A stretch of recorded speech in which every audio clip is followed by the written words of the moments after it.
Laurent Duhart, on a le sentiment que cette loi sur la cybercriminalité est en train d'éclipser la loi pour la liberté de la presse en Guinée actuellement. Oui, tout à fait. C'est une loi qui est assez liberticide. Elle donne une très grande latitude à l'État pour sanctionner les citoyens et notamment la presse libre, beaucoup les blogueurs, les plateformes en ligne. Le journal Le Lynx, par exemple, avait été visé par cette loi il y a quelque temps.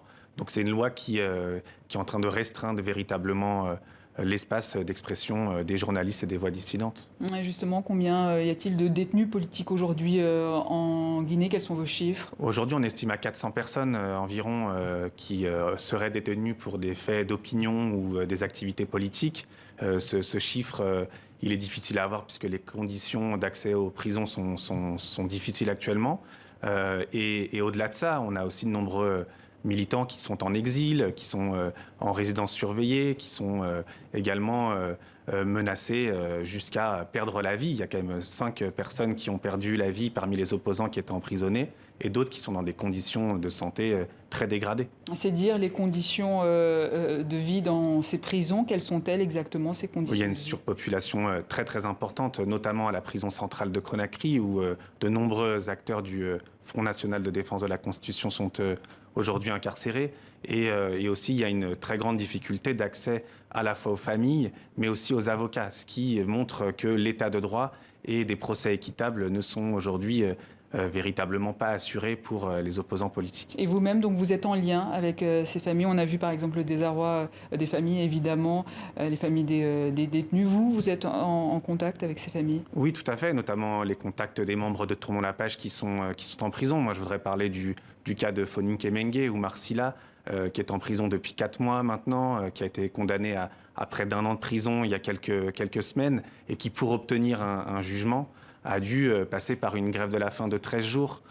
Donc on est vraiment dans des conditions de détention et dans un rapport d'instrumentalisation de la justice qui fait craindre vraiment un moment de tension politique qui va aller crescendo. On a suivi également comment l'opposant historique, Cellou Dalein Diallo, a été totalement isolé de l'échiquier politique. Le siège de l'UFDG, son parti, a été fermé. Pas de réouverture en vue, visiblement. Non, il y a eu une décision de justice qui a rendu presque impossible cette réouverture. Et puis plus largement, on a un espace civique qui est complètement refermé. La liberté de manifester n'est pas assurée aujourd'hui. Vous allez avoir des manifestations possibles pour le parti du pouvoir, le RPG, mais ça ne sera pas possible pour les autres partis d'opposition, ni même pour la société civile.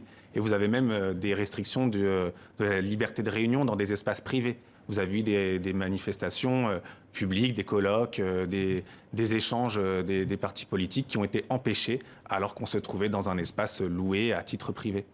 Laurent Duhart, je voulais vous faire écouter la position du président Alpha Condé sur la situation en Guinée. Écoutez, c'était en novembre dernier.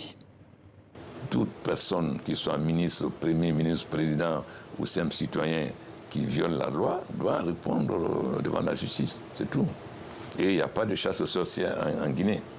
Personne n'est ciblé, sauf les gens qui sont accusés d'avoir commandité. Puisque nous avons arrêté les gens, c'est la justice à trancher.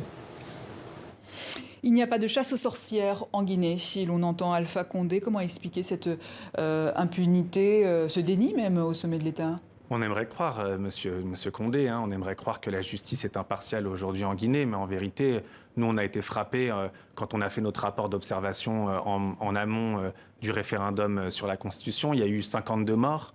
On a clairement documenté la responsabilité de certains policiers, gendarmes. Aujourd'hui, ces personnes-là se retrouvent complètement libres de toute accusation. Ils ne sont pas devant la justice. Il n'y a pas d'enquête qui est mise en place. Et puis, même plus récemment, il y a un message très fort qui a été envoyé par le président Condé, c'est de reconduire la plupart des ministres ayant été en charge du maintien de l'ordre en 2020, alors qu'on a documenté des dizaines de morts dans ces manifestations. On a entendu également il y a quelques jours l'intervention de la communauté internationale sur ce dossier guinéen. Le président Alpha Condé fait fi de toutes ces alertes. Oui, aujourd'hui, il y a un vrai rapport de force entre le président Condé et notamment les chancelleries occidentales. Et nous, on pousse à ce que les chancelleries occidentales, et notamment l'Union européenne et les États-Unis, aillent un peu plus loin et mettent en place des sanctions ciblées, puisque les personnes qui sont responsables de ces exactions sont encore en place. Ils bénéficient d'une impunité. La seule manière aujourd'hui de pouvoir obtenir justice, c'est en les ciblant à l'international et peut-être en faisant confiance à la Cour pénale internationale qui a